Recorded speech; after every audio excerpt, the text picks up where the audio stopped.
Tem algumas histórias que, por mais que a gente ouça desde sempre, elas parecem ter um recado novo a cada vez, né? Com certeza. E a história da mulher de Ló é uma dessas.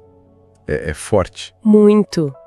Fala sobre fuga, sobre um resgate divino, mas que acaba em paralisia. E tudo por causa de um gesto tão simples. Olhar para trás. Exatamente. E para entender a força disso, a gente precisa pensar de onde ela estava saindo. Sodoma não era só um lugar de pecado. Não, era a vida deles. Exato. Para a família de Ló era estabilidade.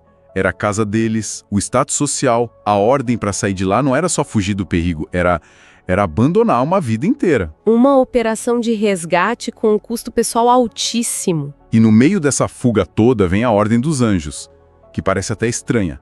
Fuja pela sua vida, não olhe para trás. Pois é, porque uma consequência tão drástica por um simples olhar, né? O que estava em jogo ali?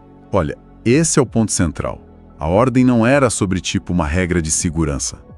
Era uma instrução espiritual profunda.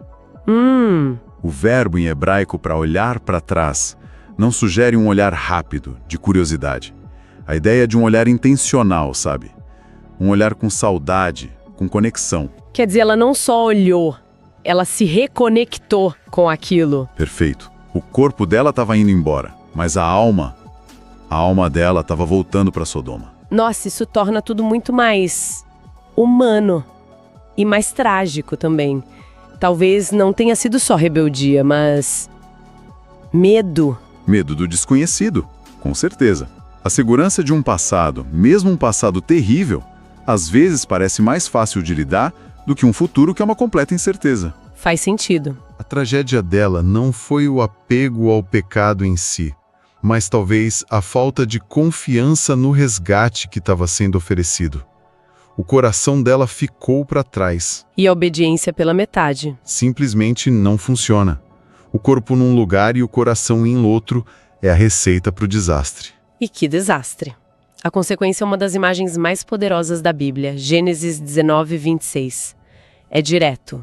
E a mulher de Ló olhou para trás e ficou convertida numa estátua de sal. Ela se tornou um monumento da própria indecisão, paralisada entre o passado que já não existia e o futuro que ela não conseguiu abraçar. E a imagem do sal, que é usado para preservar. Pois é. Ali, o sal preservou um momento de desobediência para sempre. E essa imagem foi tão forte que séculos depois o próprio Jesus a usa como alerta. Em Lucas, né? Exato. Lucas 17:32. Ele só diz: lembrai-vos da mulher de Ló. Uma frase curta, mas pesadíssima. Ele a usa para alertar sobre o perigo de ter o coração preso nas coisas do mundo quando uma mudança radical é o que Deus pede. O que faz a gente pensar nas nossas Sodomas de hoje, né? Com certeza. Podem não ser cidades, mas, sei lá, situações, mentalidades, relacionamentos que a gente sabe que precisam acabar. O chamado para sair tá ali, mas o coração insiste em dar aquela olhadinha para trás. E isso se conecta com um princípio básico da jornada de fé.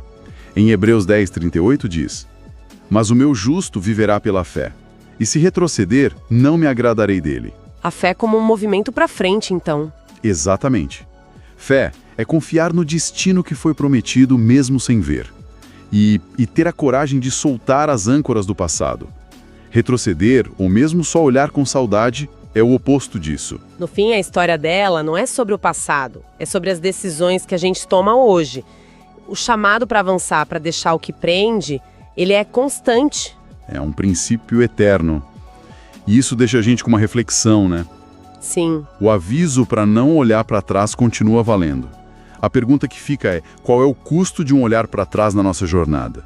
Que estátua de sal, que sonho paralisado, que destino interrompido, a gente corre o risco de se tornar se o nosso coração continuar preso naquilo que já deveríamos ter deixado para trás.